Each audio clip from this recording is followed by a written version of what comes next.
क्या आपने कभी सोचा है कि इस विशाल ब्रह्मांड के स्वामी, जिनकी एक झलक पाने के लिए देवता भी तरसते हैं, वो साल में एक बार अपने गर्भगृह को छोड़कर खुद चलकर अपने भक्तों के बीच क्यों आते हैं? एक ऐसी यात्रा जहां भगवान किसी आसन पर नहीं बैठते, बल्कि लकड़ी के विशाल रथों पर सवार होकर सड़कों पर निकलते हैं। अक्सर लोग इंटरनेट पर इस यात्रा से जुड़ी तरह तरह की कहानियां सुनाते हैं, लेकिन आज द हिडन मैथोलॉजी पर हम किसी सुनी सुनाई कथा पर नहीं, बल्कि 100% प्रमाणित और ऐतिहासिक सबूतों पर बात करेंगे। आज हम खोलेंगे उन ग्रंथों के पीछे छुपे रहस्य, जिनका जिक्र सदियों पुराने दस्तावेजों में मिलता है। नमस्कार दोस्तों, आज हम उस पवित्र और रहस्यमय यात्रा के पीछे की कहानी को एक्सप्लोर करेंगे, जिसे हम पुरी रथ यात्रा के नाम से जानते हैं। चलिए चलते हैं समय के उस पार, जहां इतिहास और पुराणों का एक अद्भुत मिलन होता है। पुरी रथ यात्रा कोई आधुनिक उत्सव नहीं है। इस यात्रा का सबसे बड़ा और प्रामाणिक जिक्र हमें सनातन धर्म के सबसे विशाल पुराण स्कंद पुराण के पुरुषोत्तम महात्म्य खंड में मिलता है। सिर्फ स्कंद पुराण ही नहीं, बल्कि ब्रह्म पुराण, पद्म पुराण, नारद पुराण और प्राचीन ग्रंथ कपिला संहिता में भी इस महायात्रा का पूरा विधान और इसकी शुरुआत की प्रामाणिक कथा लिखी हुई है। लेकिन क्या इसका कोई ऐतिहासिक रिकॉर्ड भी है? जी हाँ, बिल्कुल है। पुरी के जगन्नाथ मंदिर का एक अपना सरकारी और सदियों पुराना दस्तावेज है, जिसे मादला पांजी कहा जाता है। ताड़ के पत्तों पर लिखी यह डायरी 12वीं शताब्दी से लगातार लिखी जा रही है। इस मादला पांजी में ओडिशा के राजाओं और इस रथ यात्रा के शुरू होने के सटीक ऐतिहासिक प्रमाण मौजूद है। तो चलिए अब जानते हैं उस सबसे पहली अलौकिक कथा को, जहां से इस यात्रा की नींव पड़ी। स्कंद पुराण के मुताबिक इस महागाथा की शुरुआत होती है सत्ययुग में मालवा के परम पवित्र राजा इंद्रदुम्न से। राजा इंद्रदुम्न भगवान विष्णु के सबसे बड़े भक्त थे। उन्हें एक रात एक अद्भुत स्वप्न आया। स्वप्न में उन्होंने देखा कि भगवान विष्णु एक नीले रंग के रत्न की मूर्ति के रूप में एक गुफा में विराजमान हैं, जिन्हें नील माधव कहा गया। राजा की बेचैनी बढ़ गई। उन्होंने अपने सबसे विश्वसनीय सेवक विद्यापति को उस मूर्ति का पता लगाने के लिए चारों दिशाओं में भेजा।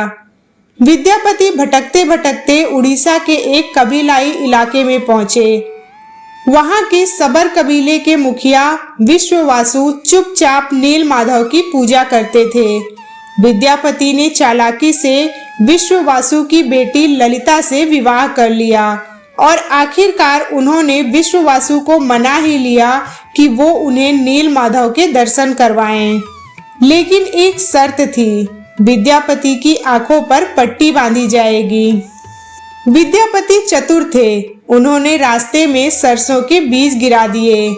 जब मानसून आया तो वो बीज उग गए और रास्ता साफ हो गया। लेकिन जैसे ही राजा इंद्रदुम्न वहां पहुंचे, नील माधव गायब हो चुके थे। राजा रोने लगे। उनका दिल टूट गया। तभी एक आकाशवाणी हुई, हे राजन, निराश मत हो। मैं तुम्हें इस रूप में नहीं मिलूंगा। तुम्हें समुद्र के तट पर एक विशाल लकड़ी का लट्ठा मिलेगा, जिसे दारू कहते हैं।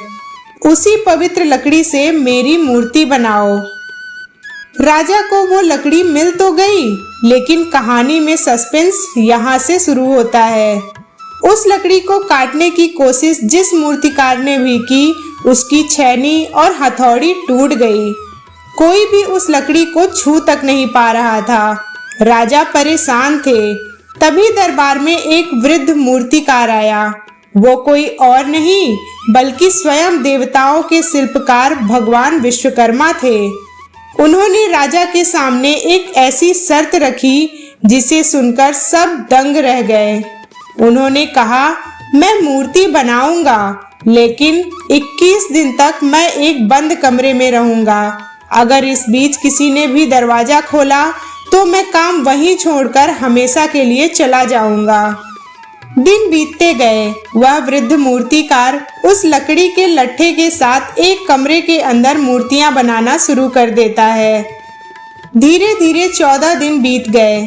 14वें दिन अंदर से आवाज आना अचानक से बंद हो जाती है। राजा की रानी गुंडीचा बेचैन हो गई। उन्हें लगा कि अंदर मूर्तिकार भूखा प्यासा मर गया होगा। उन्होंने राजा को मजबूर किया और राजा ने 15वें दिन दरवाजा खोल दिया और जैसे ही दरवाजा खुला अंदर कोई था ही नहीं। मूर्तिकार गायब हो चुका था और सामने थी 3 अधूरे रूप वाली मूर्तियां, जिनके न हाथ थे न पैर और आंखें बड़ी बड़ी थीं।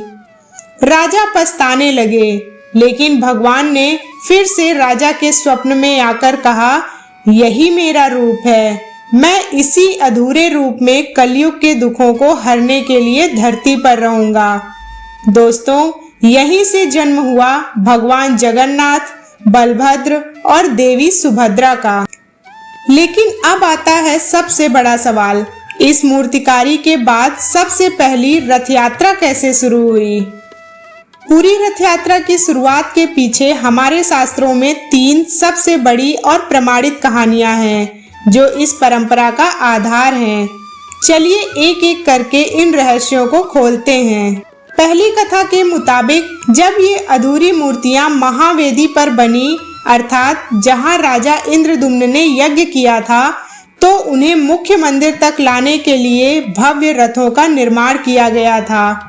स्कंद पुराण कहता है कि राजा इंद्रदुम्न की रानी गुंडीचा ने भगवान से एक वचन मांगा था कि साल में एक बार वो अपने जन्म स्थान यानी महावेदी जरूर लौटेंगे। भगवान ने उन्हें वचन दिया था, इसीलिए हर साल भगवान जगन्नाथ अपने भाई बलभद्र और बहन सुभद्रा के साथ गुंडीचा मंदिर जाते हैं, जिसे भगवान की मौसी का घर भी कहा जाता है। यह यात्रा उनके इसी वचन का प्रतीक है। पद्म पुराण में एक और अद्भुत कथा मिलती है। एक बार देवी सुभद्रा ने अपने भाइयों भगवान कृष्ण और बलराम से प्रार्थना की कि उन्हें नगर देखने की बहुत इच्छा है। अपनी प्यारी बहन की इच्छा पूरी करने के लिए भगवान कृष्ण और बलराम ने उन्हें एक शानदार रथ पर बिठाया और पूरे नगर का भ्रमण करवाया। नगर के लोग अपने प्रभु को इस रूप में देखकर निहाल हो गए। उसी दिन की याद में हर साल ये तीनों रथ निकलते हैं, जहां देवी सुभद्रा का रथ दोनों भाइयों के रथ के बीच में चलता है। तीसरी कथा बेहद भावुक है, जिसका जिक्र गौड़ीय वैष्णव ग्रंथों में मिलता है। जब श्री कृष्ण द्वारका के राजा बन गए, तो वे हमेशा वृंदावन और गोपियों के प्रेम को याद करके रोते थे। उनकी यह दशा देखकर माता रोहिणी ने एक दिन सभी रानियों को कृष्ण के प्रेम की कहानी सुनानी शुरू की। उन्होंने सुभद्रा को दरवाजे पर पहरे के लिए खड़ा किया ताकि कृष्ण अंदर न आ सके। लेकिन कहानी इतनी भाव विभोर करने वाली थी कि दरवाजे पर खड़ी सुभद्रा का शरीर प्रेम में पिघलने लगा। इतने में कृष्ण और बलराम भी वहां आ गए और वो भी उस प्रेम रस में ऐसे डूबे कि उनके हाथ पैर सिमट गए और आंखें बड़ी हो गईं। ऋषि नारद ने इस रूप के दर्शन किए और वचन मांगा कि प्रभु आप इसी रूप में धरती पर दर्शन दें। रथ यात्रा असल में कृष्ण के वृंदावन लौटने के जश्न और उनके इसी परम प्रेम का प्रतीक है।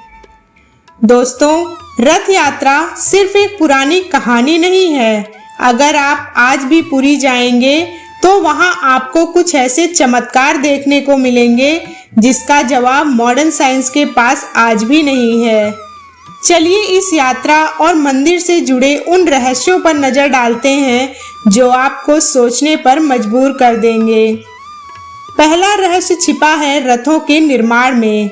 आपको जानकर आश्चर्य होगा कि भगवान जगन्नाथ जी के इन तीनों विशाल रथों को बनाने के लिए एक भी लोहे की कील का इस्तेमाल नहीं होता है। ये पूरी तरह से लकड़ी और रस्सियों से बनते हैं और हर साल इनका निर्माण बिल्कुल नए सिरे से किया जाता है। दूसरा रहस्य है मंदिर के शिखर पर हवा के विपरीत लहराता ध्वज। पुरी मंदिर के शिखर पर लगा ध्वज हमेशा हवा की दिशा के उल्टे लहराता है। ऐसा क्यों होता है, इसका जवाब आज तक किसी भी वैज्ञानिक के पास नहीं है। तीसरा रहस्य है मंदिर की चमत्कारी रसोई में। मंदिर में भगवान का प्रसाद मिट्टी के 7 बर्तनों में एक के ऊपर एक रखकर पकाया जाता है। लेकिन चमत्कार यह है कि विज्ञान के नियमों के विपरीत सबसे ऊपर वाले बर्तन का खाना सबसे पहले पकता है और सबसे नीचे वाले का सबसे बाद में। चौथा रहस्य है सुना बेस का। इतिहास के मुताबिक जब रथ यात्रा से भगवान लौटते हैं तो उन्हें लगभग 208 किलो सोने के आभूषणों से सजाया जाता है। इस परंपरा की शुरुआत साल 1460 में राजा कपिलेंद्र देव ने की थी, जब उन्होंने युद्ध जीतने के बाद यह सोना दान किया था। तो दोस्तों, पुरी रथ यात्रा की शुरुआत भले ही सदियों पहले एक राजा के स्वप्न और एक अधूरे वचन से हुई हो, लेकिन आज यह यात्रा पूरी मानवता का प्रतीक बन चुकी है। यह एकमात्र ऐसा उत्सव है जहां भगवान स्वयं कहते हैं कि अगर मेरा भक्त मंदिर तक नहीं आ सकता तो मैं खुद चलकर अपने भक्त तक जाऊंगा। जहां ना कोई जात पात है, ना कोई अमीर गरीब, राजा हो या रंक, सभी उस दिन भगवान के रथ के सामने झाड़ू लगाने वाले सेवक बन जाते हैं। जगन्नाथ का मतलब है जगत के नाथ, यानी पूरे ब्रह्मांड के स्वामी। उनका यह अधूरा रूप हमें सिखाता है कि इस संसार में कोई भी पूर्ण नहीं है, लेकिन फिर भी भगवान हमें हमारी कमियों के साथ स्वीकार करते हैं और हमसे निस्वार्थ प्रेम करते हैं। आपको जगन्नाथ रथ यात्रा की कौन सी कथा सबसे ज्यादा रोमांचक और भावुक लगी? शास्त्रों के इन सबूतों को जानकर आपको कैसा लगा? अपने विचार नीचे कमेंट बॉक्स में जरूर शेयर करें। अगर आपको हमारी यह कोशिश पसंद आई हो तो इस वीडियो को एक लाइक जरूर दें, अपने दोस्तों के साथ शेयर करें और हमारे चैनल द हिडन मैथोलॉजी को सब्सक्राइब करना ना भूलें, ताकि हम ऐसे ही सदियों पुराने रहस्य आपके सामने लाते रहें।